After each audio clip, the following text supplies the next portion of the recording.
ఈరోజు ముఖ్యంగా మచిలీపట్నం సమస్యల్లో భాగంగా మాట్లాడేది మరి దాదాపుగా స్వతంత్రం వచ్చిన తర్వాత చాలామంది ఎంపీలు, మెంబర్ ఆఫ్ పార్లమెంట్ సభ్యులు మా మచిలీపట్నం పార్లమెంట్కి చాలామంది చేశారు. గతంలో మా ఊహ తెలియకపోవచ్చు కానీ మరి మా ఊహ తెలిసిన కాడి నుంచి మాకు తెలిసిన ఎంపీ గారు బాడి రామకృష్ణ గారు.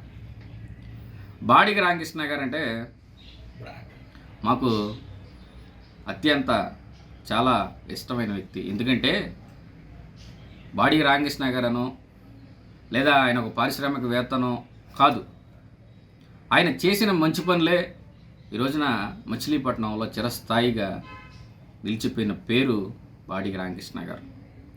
ఈ బాడి రామకృష్ణ గారు మరి మాకు తెలిసిన టైంలో వైజాగ్ ట్రైన్లు కానీ, తిరుపతి ట్రైన్లు కానీ, హైదరాబాద్ ట్రైన్లు కానీ, మరి మిగతా ట్రైన్లన్నీ కూడా తీసుకొచ్చిన వ్యక్తి ఎవరైనా ఉన్నారంటే ఏకైక only one and line body Ramakrishna గారు. ఆ తర్వాత కూడా ఇప్పటి వరకు చాలామంది ఎంపీలు చేశారు. కానీ ఇప్పుడు పరిస్థితి ఏంటయ్యా అంటే 2024 ఇది. 2024 మరి మాకు కూడా తెలుగుదేశం పార్టీనో వైఎస్ఆర్సీపీ పార్టీనో జనసేన అనుకుంటా. ఏంటి మమ్మీ ఎవడీడు? వైఎస్ఆర్సీపీ టైంలో కూడా లేని మెజారిటీ పవన్ కళ్యాణ్ గారిని చూసి, అట్లాగే కొంత బాలశౌరి గారిని చూసి మెజారిటీ ఇచ్చినట్టున్నారు. మీకు మెజారిటీ ఎందుకు ఇచ్చారని మేము ఈ రోజున గుర్తు చేస్తున్నామంటే, బాలశౌరి గారు ఇటు నుంచి ఇటు రేపల్ల ట్రైన్ కనెక్టివిటీ కోసం దాదాపుగా గుంటూరు జిల్లా, కృష్ణా జిల్లా ప్రజలందరూ కూడా స్వతంత్రం కాడి నుంచి అడిగి అలసిపోయారు ప్రజలు. కానీ ఇప్పుడు మీ మీద ఉన్న నమ్మకం ఏంటంటే, మాకు ఈ రేపల్ల ట్రైన్ వేస్తారో లేదో తెలియదు కానీ అత్యంత అంటే దీనికన్నా ఒక ముందు మనం ఒక విషయం గుర్తు చేసుకోవాలి. అలిపిరి బాంబ్ బ్లాస్ట్,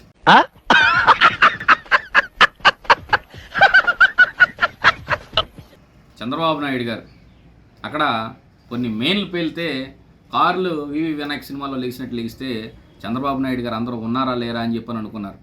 కానీ చంద్రబాబు నాయుడు గారు ఈ రోజున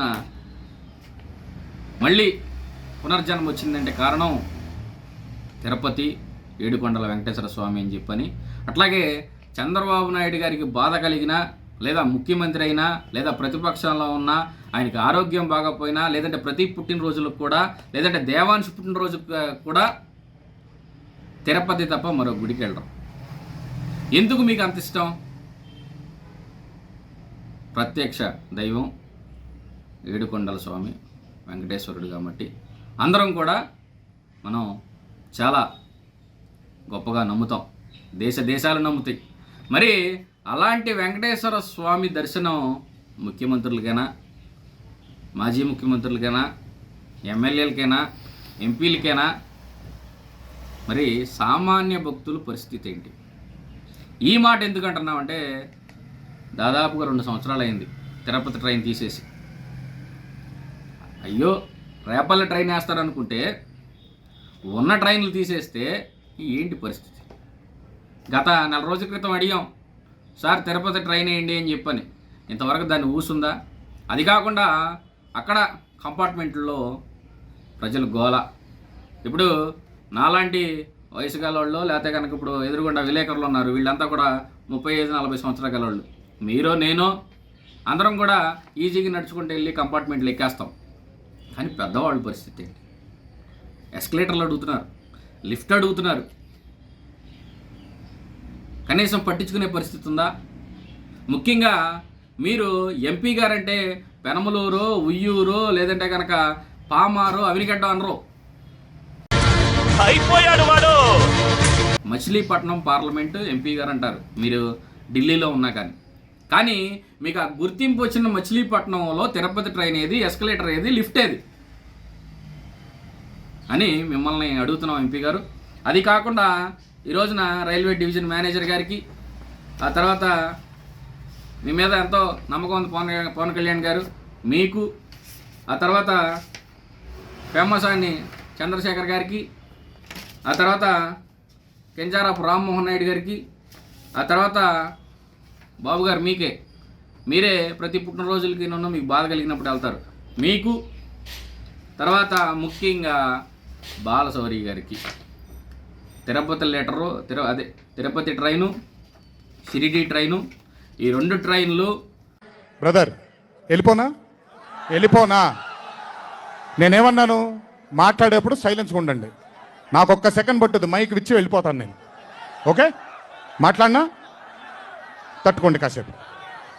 మా కృష్ణా జిల్లాలో ఎవరైతే కనుక హిందువులు ఉన్నారో, హిందువులకి అత్యంత ప్రాముఖ్యత కలిగిన, నమ్మకం కలిగిన దైవాలు షిరిడి సాయిబాబా, తిరుపతి ఏడుకొండ వెంకటేశ్వర స్వామి. వెంటనే మీరు ట్రైను పునరుద్ధరిస్తే కృష్ణా జిల్లా మచిలీపట్నం అందరూ కూడా, కృష్ణా జిల్లా వాసులందరూ కూడా సంతోషిస్తారని మీకు మరలా గుర్తు చేస్తున్నాను.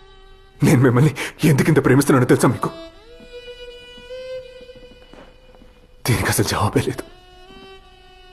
అదేవిధంగా రేపల్లె ట్రైను వేస్తారని అయితే కనుక నాకు నమ్మకం లేదు.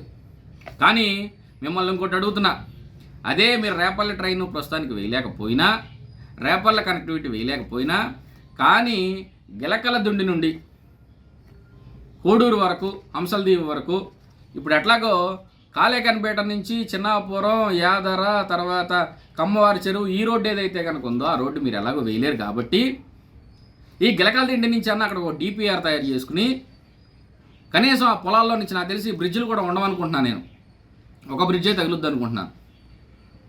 మీరు గిలకల దిండి నుంచి డిపిఆర్ రెడీ చేసుకుంటే కనీసం రోడ్డు మార్గమైనా వేస్తే ఎంపీ గారు, తర్వాత లోకల్ మంత్రి గారు, ప్రజలకి కొంత సులభాంతరంగా ఉంటుందని చెప్పని మిమ్మల్ని అడుగుతున్నాం.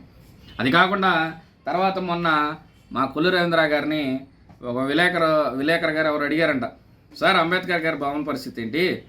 మరి మేము రాగానే గెలిచిన వారం రోజుల్లోనే బాలశౌరి గారిని అడిగారంట, బాలశౌరి గారు ఏంటండి పరిస్థితి, మరి అంబేద్కర్ గారి భవనం మీరు రాగానే నేను వెంటనే పూర్తి చేస్తా అని చెప్పి అన్నారంట. ఏంటండి అంటే ఆయన అన్నారంట, అంటే బాలశౌరి గారికి పెద్ద పెద్ద కంపెనీలు తెలుసు కాబట్టి నేను సిఎస్ఆర్ ఫండ్ కింద, అంటే కార్పొరేట్ సోషల్ రెస్పాన్సిబిలిటీ అనే కంపెనీల కింద వాళ్ళు ఎట్టాగో 2% వాటా ప్రజలకు ఇవ్వాలి కాబట్టి, ప్రజలకి మెయిల్ చేయాలి కాబట్టి ఆ ఫండ్ కింద నుంచి అయినా కానీ తీసుకొచ్చి, ఏదో ఫండ్ తీసుకొచ్చి 25 కోట్లు 5 ఫ్లోర్లతో నేను పూర్తి చేస్తాను అని చెప్పని ఎంపీ గారు అన్నారంట. మరి 5 ఫ్లోర్లు కూడా నాకు ఈ సమాచారం కూడా, అంటే నాకు తెలిసినంతవరకు నాకు విలేకరు గారే చెప్పారు. ఏం చెప్పారు? కళ్యాణ మండపం, Ambedkar study circle, community hall, library, ఇవన్నీ కూడా చేస్తానని చెప్పని అన్నారు తమ్ముడు అని చెప్పని నాకు ఒక విలేకరు గారు గుర్తు చేస్తే, మళ్ళీ ఈ రోజున మీకు గుర్తు చేస్తున్నా, 25 కోట్ల ఫండు ఏ రోజు తీసుకొస్తారు, ఏ రోజు మొదలు పెడతారు?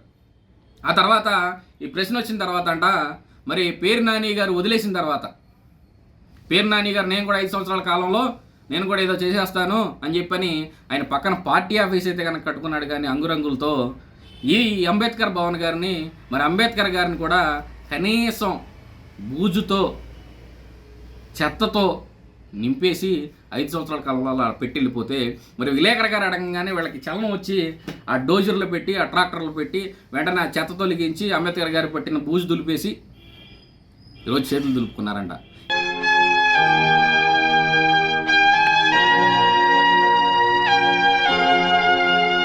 ఇంతవరకైనా మొదలెట్టే అవకాశం ఏమైనా ఉందా? ఎంపీ గారిని అడుగుతున్నాం, స్థానిక ఎమ్మెల్యే గారిని కూడా అడుగుతున్నాం. తర్వాత ఇంకొకటి, మా యాదవ్లు అని చెప్పని ఈ రోజున ప్రతి ఒక్కళ్ళు కూడా భుజాన్ని వేసుకుంటారు. ఏదన్నా యాదవుల ఫంక్షన్ ఉన్నా కానీ అక్కడికి వెళ్ళంగానే ఇచ్చే ప్రామిస్ ఏంటంటే, మీరు మీ పెళ్ళిళ్ళు ఉన్నా, వేరే కార్యక్రమాలు ఉన్నా ఇక్కడ చేసుకోవాల్సిన అవసరం లేదు, మీకు యాదవ్ కళ్యాణ మండపం కట్టిస్తాను అని చెప్పి అన్న పెద్దలు. మరి 5 లక్షలు కూడా ఏదో ఎంపీ గారు ప్రకటించినట్టున్నారు. మరి 5 లక్షలు ఇచ్చారో లేదో నాకు తెలియదు. మరి యాదవ్ కళ్యాణ మండపం పూర్తి చేసే అవకాశం ఉందా లేదా? ఓన్లీ మాటలేనా? లేదా జగన్ ప్రభుత్వం అంతా కూడా ఖజానా తోసుకెళ్ళిపోయాడు, మా దగ్గర ఏం డబ్బులు లేవని చెప్పని కబుర్లు చెబుతారా? ఈ రోజున మిమ్మల్ని అభివృద్ధి కార్యక్రమాల గురించి ఏదైనా అడుగుతుంటే మీరు చెప్పే సమాధానం ఏంటంటే, జగన్ మొత్తం లూటీ చేసాడు, ఏమి లేవని. లూటీ చేసాడని మీ అందరికీ తెలుసు. ఏదైనా ఆన్ రికార్డెడ్గా ఉంటుంది తప్ప ఆఫ్ ద రికార్డ్ ఏమి ఉండదు. మరి మీరు వచ్చాక ఏ విధంగా అయితే కనుక హామీలు అమలు చేస్తా అన్నారో మరి అవన్నీ కూడా మీరు ముందే ఆలోచించుకోవాలి కదా. అంతేగాని ఈ రోజున మిమ్మల్ని అభివృద్ధి పనులు అడుగుతుంటే, రోడ్లు అడుగుతుంటే మీరేం చెప్తున్నారు? ఆ గవర్నమెంట్లో ఏం చేసావు? ఆ గవర్నమెంట్లో మేము ఎదలం కాబట్టి మేమేం చే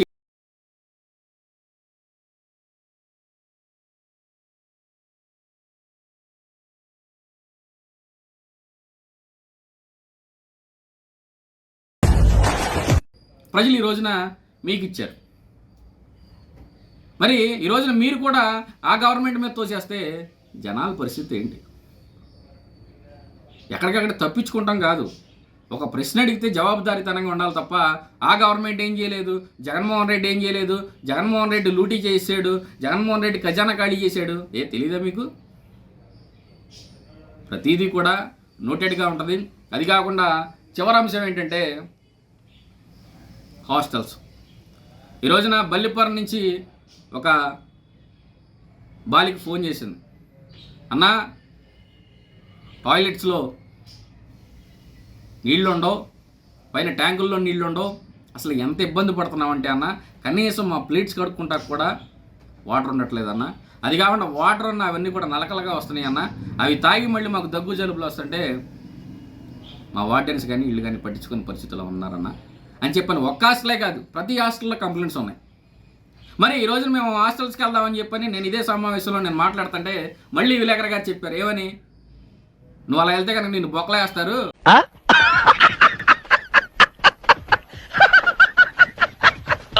అలా కాదు నువ్వు పర్మిషన్ తీసుకుని వెళ్ళాలంటున్నారు. మరి ఈ రోజు నేను హాస్టల్ చెకింగ్కి వెళ్ళాలంటే మీరు పర్మిషన్ ఇస్తారా? పోనీ మీరన్నా వెళ్తున్నారా? ఈ రోజున మీరు ఐఏఎస్లు చదివి దాదాపుగా చదువుకుని అధికారులు అయ్యి మీ పని ఏంటి? ఈ తెల్ల చొక్కా వేసుకున్నవాడు లేకపోతే ఎమ్మెల్యేలు ఎంపీలు చెప్పింది ఏంటవా? ప్రతి నెల లేకపోతే ప్రతి 15 రోజులకు ఒకసారి విజిట్ చేయాలి కదా, పిల్లలు ఎలా ఉన్నారో చూడాలి కదా. ఈ రోజున మీరు ఎలా ఐఏఎస్లు అయ్యారో రేపు కూడా వాళ్ళు అవ్వాలి కదా. అవ్వాలంటే ఈ రోజున వాళ్ళు ఆరోగ్యంగా ఉండాలిగా. ఇవన్నీ కూడా దృష్టిలో పెట్టుకుని బాధ్యతగా పనిచేస్తే బాగుంటుందని, మీరు ఈ రోజున ఎలాగైతే అధికారులు అయ్యారో వాళ్ళకు కూడా రేపొద్దున భవిష్యత్తుగా అధికారులు అవ్వాలంటే ముఖ్యంగా పేదవారు, ఈ రోజున హాస్టల్లో ఉండేవాళ్ళు ఎవరు? పేదవాళ్ళు ఉంటారు. ఆ పేదవాళ్ళందరినీ కూడా మీరు ఈ రోజున అన్ని సంక్షేమాలు చూసుకుంటే బాగుంటుందని, అదేవిధంగా హాస్టల్స్ పైన కూడా ఈ లావణ్య ఐఏఎస్ గారు ఉన్నారు, ఆవిడకి కూడా మెసేజ్ పెట్టున్నాను. మరి ఏ విధంగా చర్యలు తీసుకుంటారు ఏంటి అనేది వేచి చూస్తాను. కానీ ఇప్పటివరకు అడిగిన ప్రతి అంశానికి కూడా మీ దగ్గర దమ్ము అయితే, మీరు దమ్ము గల మనుషులైతే కనుక అదే నాయకులను అడుగుతా ఉన్నా, ప్రతి దానికి రిప్లై ఇవ్వాల్సిన అవసరం ఉంటుంది. ఎందుకంటే ఈ రోజున ఒక కోన నాగార్జున మాట్లాడా లేదా కనుక వేరే పార్టీ వాళ్ళు మాట్లాడారని కాదు, ఈ రోజున మీకు ఓటేసిన ప్రతి ఒక్కడు కూడా మిమ్మల్ని ఏ సమాధానం అడిగినా మీరు జవాబు చెప్పాలి. ఖచ్చితంగా వీటన్నిటిపైన కూడా ఆన్సర్ వస్తుందని, పనులు వెంటనే మొదలు పెడతారని చెప్పని తెలియజేసుకుంటూ సెలవు తీసుకుంటున్నాను. Thank you. నమస్తే ఫ్రెండ్స్, నేను మీ రూపిణ్ణి. మీ అందరూ చాణక్య ఛానల్లో వీడియోస్ చూస్తున్నారు కానీ వాటికి లైక్ చేయట్లేదు అండ్ సబ్స్క్రైబ్ చేయడం మర్చిపోతున్నారు. మీరు కనుక చాణక్య ఛానల్కి సబ్స్క్రైబ్ చేస్తే మాకు ఇంకా మంచి వీడియోస్ని, న్యూసెస్ని చేయడానికి మాకు మోటివేషన్ ఉంటుంది. Thank you and don't forget to subscribe Chanakya channel.